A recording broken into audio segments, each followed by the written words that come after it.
Hi everyone, welcome back. So in this quick video, I'm gonna share with you how you can take a screenshot to the chart in Exness. So just follow me and follow the steps. It's so easy and simple.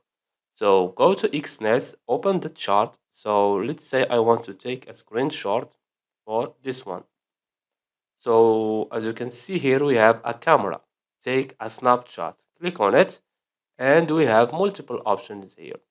So let's say you want to screenshot this one. You want to download it. Click on download here. Then click save. Click on it. And as you can see, this is the screenshot.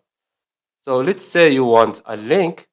Click on copy link to the screenshot.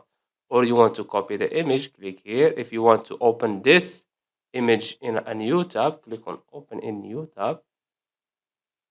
As you can see, and if you want to share it on Twitter X, just click on tweet image.